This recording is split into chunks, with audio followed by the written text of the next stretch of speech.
Vamos a hablar de la unidad 9 que habla de lo que son los límites al dominio. Cuando vimos derecho real de dominio, dijimos que era el derecho más absoluto, que uno podía hacer con la cosa prácticamente lo que quiera, que tenía la plena disposición jurídica y la plena disposición material respecto a la cosa, y que tenía los 3 use, ¿no? Podía usar, gozar, disponer de la cosa, prácticamente dentro de los límites de la ley, todo.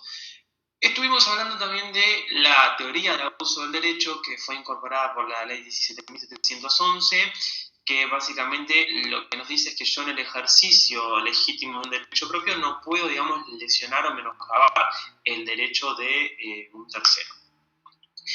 Y acá vienen a entrar en juego un poco lo que son los límites al dominio, así como les dijimos que el derecho de dominio era el más absoluto y el derecho que más prerrogativas y potestades le daba a una persona. También les dijimos que, bueno, esto tenía un límite, ¿no? La ley fijaba ciertos límites, si bien uno puede hacer casi todo, la ley va a fijar ciertos límites que los titulares de dominio van a tener que respetar. Les pido si me confirman que se escucha bien. Básicamente tenemos lo que son límites, tenemos límites al dominio fundados en lo que es normas administrativas, fundados en el interés público, y tenemos límites al dominio fundados en el interés privado o en el interés de los particulares. Vamos a comenzar primero con los límites al dominio en el interés público. ¿Qué es el interés público? Bueno, básicamente lo que nos dice esto es que hay ciertas limitaciones que el Estado, que la ley, que la legislación le impone a los titulares de derecho real de dominio, y esto por una cuestión de orden público, de interés público y de poder garantizar cierto orden que al Estado le interesa y le importa regular. Por eso es que ante determinadas cuestiones el Estado, y a través de justamente esta legislación que tenemos en el Código, va a limitar el alcance del dominio de los particulares. 2 artículos muy importantes. Tenemos el artículo 1970, que nos dice que respecto a las normas administrativas, las limitaciones que se impongan al dominio privado en el interés público van a estar regidas por el derecho administrativo. Todas estas limitaciones que vamos a ver que se van a imponer a los privados fundadas en el interés público. ¿Por qué a los privados fundadas en el interés público? Porque es al límite de los privados, de los sujetos privados, y están fundadas en un interés público por un orden que se quiere respetar, ¿sí? El aprovechamiento y el uso y dominio sobre las cosas inmuebles tiene que ejercerse, también nos dice este artículo, de acuerdo con las normas administrativas aplicables en cada jurisdicción. ¿Qué quiere decir? Yo voy a poder usar, gozar, disponer de mi dominio, pero voy a, digamos, tener que ejercer mi dominio comportándome y respetando las normas, digamos, administrativas de cada jurisdicción local. En este artículo 1970 lo que nos dice este artículo es que todas las normas que vamos a ver a continuación y que están en el Código Civil rigen subsidiariamente de lo que son las normas locales. Es decir, si tenemos una norma local, tenemos que ir a la misma. Todo lo que vamos a ver ahora va a regir de manera subsidiaria y va a estar establecido en el Código Civil y Comercial, va a trabajar de manera subsidiaria a las normas locales. Es decir, que para yo saber cuáles son las limitaciones que tengo a mi dominio, seguramente tenga que ir a lo que es la normativa local. Si no existe una normativa local de cada jurisdicción, ahí va a aplicar subsidiariamente lo que nos dice el Código. ¿Cuál es la normativa local de cada jurisdicción? Bueno, la municipalidad, ¿sí? La autoridad administrativa por excelencia de cada jurisdicción es cada uno de los municipios que regulan ciertas cuestiones y ciertas limitaciones al dominio. El artículo 1971 lo que nos dice es que este daño no es indemnizable. ¿Qué quiere decir? Si yo en el ejercicio de mi dominio sufro algún tipo de limitación por parte del Estado, ya sea nacional, provincial, municipal, lo que fue, no voy a poder exigir que se me haga una indemnización de ese daño, porque yo tengo que cumplir y respetar con ese dominio que se me impone y no tengo ningún tipo de derecho a algún resarcimiento por el mismo, ¿sí? Dentro Dentro de lo que son los límites fundados en el interés público vamos a tener lo que son las restricciones del derecho administrativo, que es esto que les decía yo, las mismas restricciones de las autoridades locales. Esto puede ser un ejemplo claro, la prohibición de construir. Si yo, por ejemplo, adquiero un inmueble, según la normativa local de cada municipio, voy a tener un límite máximo de construcción, voy a tener, esto está en el código urbanístico de cada municipio, voy a tener zonas que son residenciales, donde puedo construir viviendas con fines de residencia, y voy a tener zonas industriales, donde no pueda, digamos, construir para vivienda, viceversa.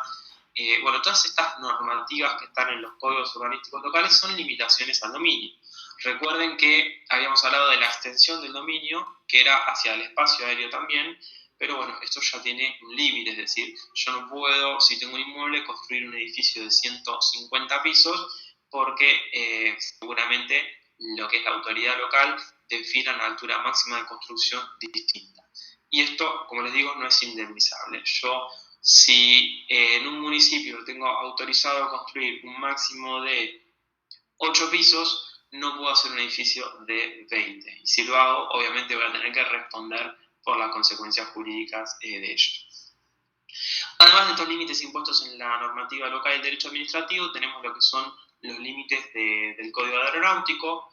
Estos están definidos en el Código Aeronáutico desde el artículo 30 al artículo 35, y básicamente son límites que el Estado pone a lo que es el dominio de los privados, en función de proteger y garantizar lo que es la correcta actividad aeronáutica. Si yo adquiero un terreno, un inmueble en las cercanías del aeropuerto de Ezeiza, difícilmente puedo hacer una torre de 40 pisos al lado del aeropuerto de Ezeiza, porque no voy a poder realizar esa construcción, ni siquiera voy a poder tener el permiso de habilitación de la obra. Bueno, el Código Aeronáutico, con estos artículos del 30 al 35, lo que fija son distintas restricciones al dominio y controles a los particulares, ¿sí? Por un lado, va a establecer lo que se denomina una superficie de despeje. ¿Qué es una superficie de despeje? Bueno, va a ser un área alrededor del aeródromo, digamos, a los aeropuertos se le denomina aeródromo, alrededor del aeródromo y sus inmediaciones, en lo que en esa superficie se va a establecer y se va a fijar un límite a la altura de los obstáculos que pueden llegar a dificultar lo que es la circulación aérea, ¿sí? La autoridad de aplicación, ¿quién va a regular todo esto? Bueno, justamente va a ocuparse de controlar de que no se realice ningún tipo de construcción que exceda estos límites que se establecen en esta zona, en esta superficie de despeje que se crea, ¿sí? Para poder habilitar cualquier tipo de aeropuerto, de aeródromo, previamente van a tener que eliminarse las construcciones y plantaciones o estructuras o estructuras de cualquier naturaleza, dice el artículo 33, que violen lo que es la altura máxima permitida de construcción. Después, cada aeropuerto, cada aeródromo va a tener sus propias limitaciones y sus propias características principales. No es lo mismo un aeropuerto para lo que es tráfico aéreo local, para vuelos de cabotaje, a lo que es un aeropuerto para tráfico aéreo internacional, ¿no? Porque siempre sucede lo mismo, quizás cuando vemos este tema, que alguno puede decir, bueno, pero Aeroparque está a 2 metros de la ciudad de Buenos Aires y los aviones pasan pegados a los edificios. Bueno, chicos, es cierto, la realidad es que sí, pero bueno, como les digo, la autoridad local regula, digamos, estas características, y no es lo mismo quizás un aeropuerto de cabotaje como lo que es Aeroparque a lo que es Ezeiza. Por eso les hago esta distinción y esta aclaración. Bueno, ahora hay un tema también con el aeropuerto del Palomar en discusión. Por eso, como les digo, la autoridad de aplicación, según cada uno de los aeródromos, va a fijar lo que es esta superficie de despeje y cuáles son las limitaciones correspondientes en cada caso, ¿sí? En el caso de que haya algún tipo de infracción, la autoridad de aplicación puede llegar a pedir que se remueva ese objeto que está dificultando lo que es el tráfico aéreo, incluso puede llegar a pedir la demolición de él mismo, ¿sí? Obviamente dando intervención a la justicia. Por último, tenemos lo que es el señalamiento, que son, vieron las antenas que tiene cada edificio, esas antenas luminosas, generalmente de color rojo. Eso también es un límite al dominio porque determinados edificios de cierta altura están obligados por la ley a colocar este tipo de señalamiento para también facilitar el tráfico aéreo. Y este costo lo tiene que afrontar el titular de dominio. Por eso hablamos de que son limitaciones al dominio. Uno puede decir, ¿por qué yo tengo que, de mi bolsillo, pagar una antena para facilitar el tráfico aéreo? Bueno, lo tengo que hacer. ¿Por qué? Porque la ley así lo dispone y tengo que respetarlo, ¿sí? Esas son las limitaciones del Código Aeronáutico, que también están fundadas en el interés público, que básicamente es la actividad aeronáutica. Después tenemos lo que son las cláusulas de inenajenabilidad, que son regulaciones y limitaciones del Código Civil. ¿Qué son las cláusulas de inenajenabilidad? Las tienen en el artículo 1972 y básicamente lo que nos dice este artículo es que es nula cualquier cláusula en los actos a título oneroso que indiquen que no se puede transmitir a ninguna persona el dominio de una cosa, ¿sí? O que no se puede constituir sobre ninguna persona algún derecho real sobre esa cosa. ¿Qué quiere decir estas cláusulas de inenajenabilidad del artículo 1972? Yo no puedo fijar una cláusula que impida en cualquier acto a título oneroso no transmitir a persona alguna el dueño de una cosa. Es decir, yo no le puedo, vamos a bajar un ejemplo que siempre queda más claro, yo no le puedo vender a Juan un inmueble con la condición de que Juan no se lo pueda vender a ninguna persona más. Eso no lo puedo hacer. ¿Por qué? El código siempre va a estar a favor de lo que es el tráfico de bienes, la circulación de bienes, que haya una circulación constante de bienes y que los bienes se puedan vender, se puedan enajenar, haya una libre circulación de los bienes. Siempre el código va a estar a favor de ese camino. Entonces, yo no voy a poder prohibirle a ese tercero al cual le transmití el dominio que ese tercero no le pueda vender a nadie. Eso yo no lo puedo pactar. Si yo pacto eso es nulo, de nulidad absoluta, porque el código así lo dispone y porque estaría violando el artículo 1972. Sí, lo que yo puedo hacer, por ejemplo, en un acto a título oneroso, es pactar con Juan que Juan no le pueda vender a Pedro. Eso sí lo puedo hacer. A una cierta persona, a una persona identificada, yo lo puedo hacer. Le puedo vender, por ejemplo, un departamento a Juan con una cláusula en ese acto a título oneroso que indique que Juan no le va a poder vender a Pedro. Lo que no voy a poder hacer según este artículo es prohibirle a Juan que posteriormente a esta transmisión le venda a cualquier persona. Eso no lo voy a poder hacer, ¿sí? El artículo 1974 nos habla de otro de los límites al dominio fijados en el Código Civil y Comercial, que es el camino de sirga. ¿Qué es el camino de sirga? Básicamente, lo que nos dice este artículo es que el titular de un inmueble que sea colindante al cauce de un río va a tener que dejar una franja libre de su terreno. Esta franja tiene que ser de 15 metros, ¿sí?, en toda su extensión. Y esta franja la va a tener que dejar por una cuestión de facilitar la navegación, ¿sí? ¿Cuál es el objetivo de dejar esta franja libre dentro de lo que es el terreno?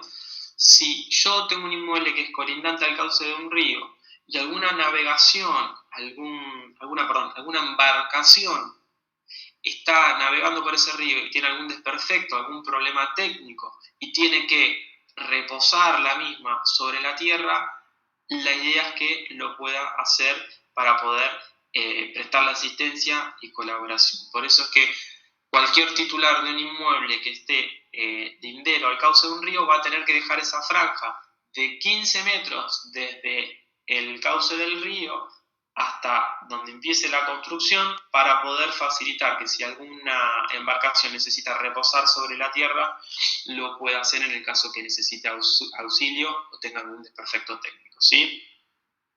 Este es el camino de sirga, también es una limitación al dominio dentro del Código Civil y Comercial. Y tenemos también el artículo 1975 que nos habla del obstáculo al curso de las aguas, que les dice que también los dueños de inmuebles linderos al cauce de un río no pueden realizar ningún tipo de obra que altere el curso natural de las aguas o modifique su velocidad o dirección.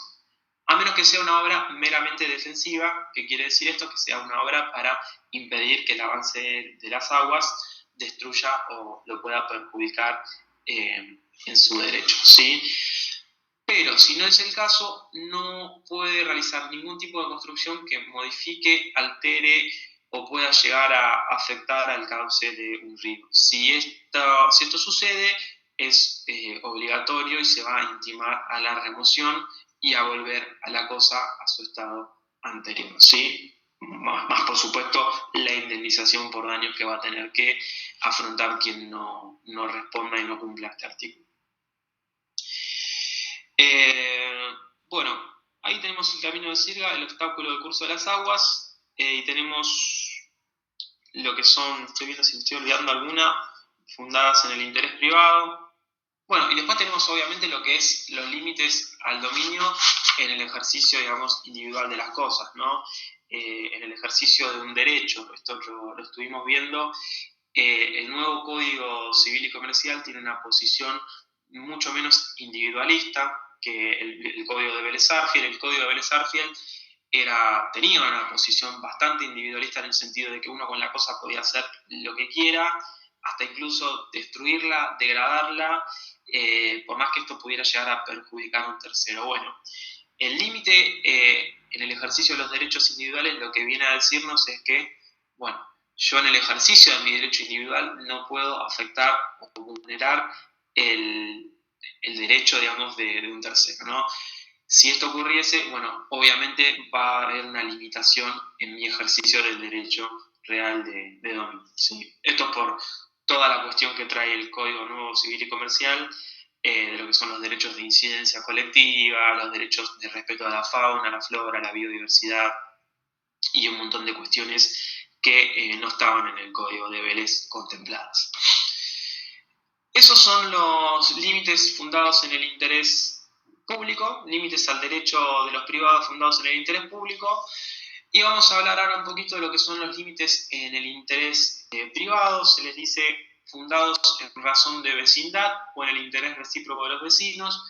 Básicamente, en el primer caso de los límites que estuvimos hablando, al Estado le importaba por cuestiones de orden público, ya sea por garantizar el tráfico de bienes, por garantizar la circulación de los bienes, por garantizar la actividad aeronáutica.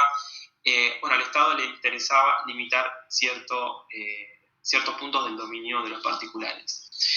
En el caso de los límites fundados en el interés privado, en razones de vecindad o en el interés recíproco de los vecinos, bueno, lo que busca el Estado un poquito es regular lo que es las relaciones, digamos, vecinales entre los vecinos y regular un poco lo que es la vida en sociedad, justamente para garantizar lo que es la paz social y obviamente reducir lo que es la violencia o la famosa justicia por mano propia que tanto se habla, ¿no? Entonces, estos límites van a ser para regular las cuestiones sociales y para regular las relaciones de vecindad y sociales entre los particulares, ¿no?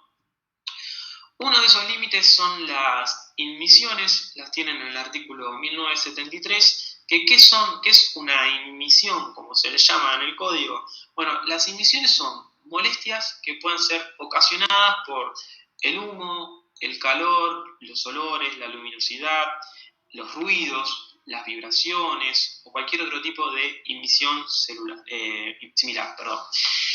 Lo que nos dice este artículo 1973 es que estas emisiones no tienen que exceder la normal tolerancia del caso, teniendo en consideración las condiciones del lugar y aunque medie autorización administrativa para ello. Esto lo voy a explicar muy sencillo.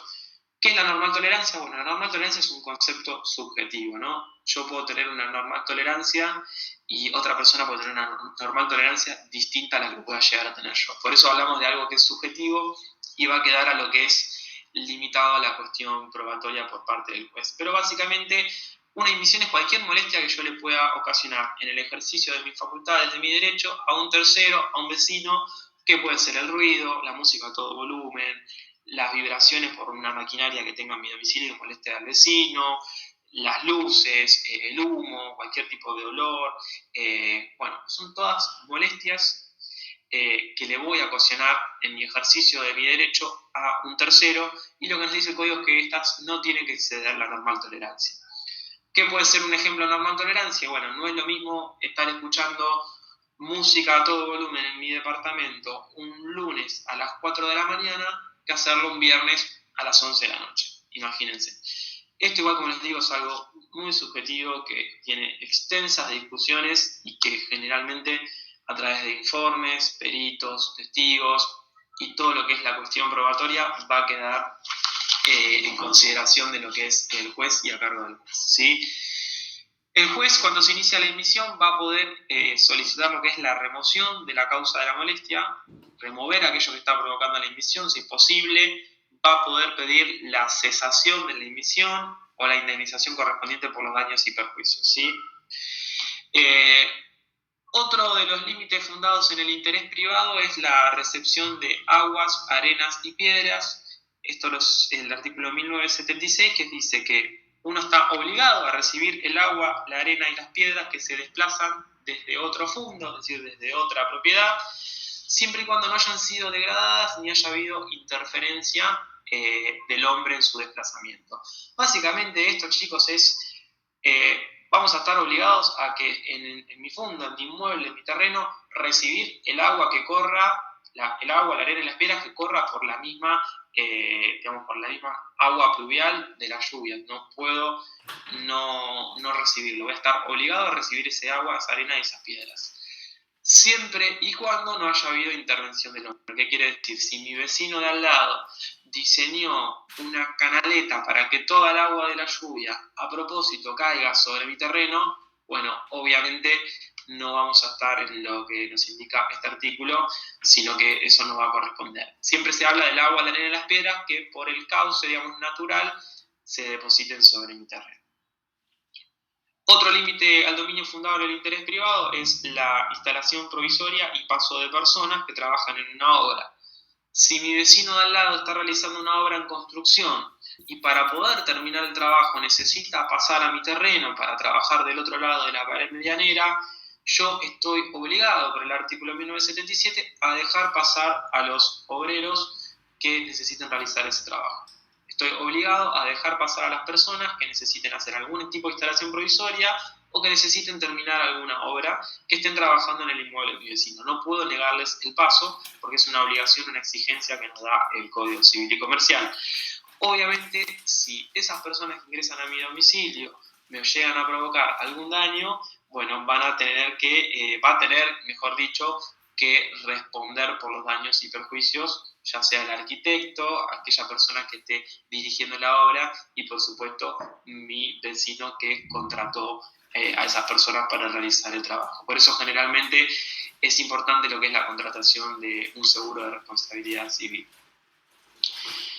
Vamos con unos artículos más y ya terminamos por hoy con los límites al interés privado. Tenemos el 1978, el 1979, que son las vistas y las luces. ¿Qué es una vista y qué es una luz? Bueno, una vista va a ser toda abertura que me permita a mí una visión, ya sea frontal o ya sea lateral del inmueble de mi vecino. Una ventana, chicos. Una ventana es una vista para el artículo 1978, y lo que va a fijar la limitación al dominio es que tiene que haber cierta medida, cierta distancia reglamentaria que se va a tener que fijar entre digamos, mi ventana y el inmueble, el fondo colindante de mi vecino respecto a lo que es la visión. Lo que nos dice en 1978 es que, excepto que una ley local disponga lo contrario, como hablamos, esto va a regir subsidiariamente a lo que son las normas locales. Nos dice el artículo que en los muros linderos no se pueden tener vistas que permitan una visión frontal a una distancia menor de 3 metros, ni vistas laterales a una menor distancia de 60 centímetros. ¿Qué quiere decir? Si yo pongo una ventana que tiene vista hacia el inmueble de mi vecino, hacia el inmueble lindero, no lo puedo hacer a una distancia menor de 3 metros y como mínimo tiene que tener 3 metros de distancia. Cuando hablamos de vistas frontales, cuando hablamos de vistas laterales, tiene que ser una distancia de 60 centímetros. ¿Esto por qué es esta limitación al dominio? Bueno, obviamente por una cuestión de garantizar lo que es la privacidad de cada uno de los vecinos, la privacidad, la seguridad de cada uno de los inmuebles lindantes. Obviamente que si mi vecino tiene una ventana que está a 1 metro de distancia de mi casa, no me va a gustar. Llegado el caso, yo puedo a través de este artículo iniciar una acción para que esa vista sea tapada o sea removida. Por otro lado tenemos las luces, que son las luces, es cualquier abertura también que permita lo que es el pase de luminosidad y de aire, pero que no permita una visión exterior. Una claraboya de un baño, por ejemplo. Eso es una luz. No va a permitir lo que es la visión exterior, pero sí va a permitir la entrada de luz y de aire. El artículo 1979 nos dice que no se puede tener una luz a una distancia menor de 1,80 m medida sobre la superficie más elevada del suelo frente a la abertura. Es decir, si yo tengo un baño, la distancia que voy a tener que tener para poner esa claraboya va a ser de 1,80 m. Como les dije, esto si la autoridad local no dispone otras distancias. Si yo voy a la municipalidad y el código urbanístico dispone otras distancias, otras regulaciones, me voy a dirigir a dar cumplimiento a esa normativa local, ¿sí? El artículo 1980 nos habla de una excepción a esta distancia de las luces y vistas que dice que las distancias mínimas indicadas en el 1978 y en 1979 no van a tener que aplicarse si la visión está impedida por elementos fijos, nos dice, de material no transparente. Si yo tengo una vista a menos de 3 metros y tapo esa ventana, bueno, ya no voy a ser pasible de que se me inicie una acción, es decir, que no va a hacer falta que se respete esa distancia indicada de los 3 metros, porque yo ya tapé esa luz o esa vista. Lo que nos dice el código es que lo tengo que hacer con un material fijo, no transparente. No aclara qué material, puede ser ladrillo, puede ser una madera, no especifica puntualmente cuál es el material. Sí nos habla de que tiene que ser un material fijo y no transparente. Nadie, por el artículo 1981, va a poder prohibirle, digamos, a su vecino que ejerza regularmente su derecho de elevar un muro, más allá de que esto me tape la luz o la vista. ¿Qué quiere decir este artículo? Si yo compro un inmueble y mi vecino de al lado, posteriormente a que yo quiero el inmueble, levanta un muro, yo no puedo iniciarle una acción a mi vecino porque yo tenía una hermosa vista a la calle y ahora por el muro que dice mi vecino no puedo verlo, me priva de la luz o de la vista. Es decir, todos los titulares de derecho oral dominio tienen una obligación de cerramiento forzoso y tienen un derecho a elevar, digamos, sus inmuebles entre muros, por lo cual, si mi vecino eleva un muro y me tapa la vista que tenía, no puedo iniciarle ningún tipo de acción al respecto y tengo que soportarlo. Esto sucede mucho con los edificios. Se construye un edificio que quizás tiene una vista abierta, hermosa, a un parque, a una plaza, al río, lo que fuere, y posteriormente a ello le construyen un edificio enfrente que le tapa esa hermosa vista que tenía. Bueno, por el artículo 1981, la realidad es que el titular de derecho real de dominio va a tener que soportarlo, porque así como uno tiene derecho a construir, el otro también tiene derecho a hacerlo, ¿sí? Y por último, el artículo 1982, que nos habla del régimen de árboles, arbustos y otras plantas, que lo que nos dice es que el dueño de un inmueble no puede tener árboles, arbustos u otras plantas que causen molestias al vecino que excedan la normal tolerancia. No habla de distancias, simplemente dice que no tienen que exceder la normal tolerancia. Si esto ocurriese o si las raíces pasasen al inmueble vecino, él mismo las puede cortar o puede solicitar, digamos, la remoción de las mismas, ¿sí? Bueno, estos son los límites fundados en el interés privado.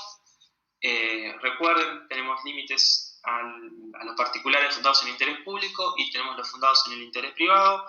Después, bueno, pueden continuar la lectura y extenderlo con el material que les vamos a ir comentando. y también el manual de Keeper, como siempre les recomendamos, y el código principalmente, si tienen algún código comentado también.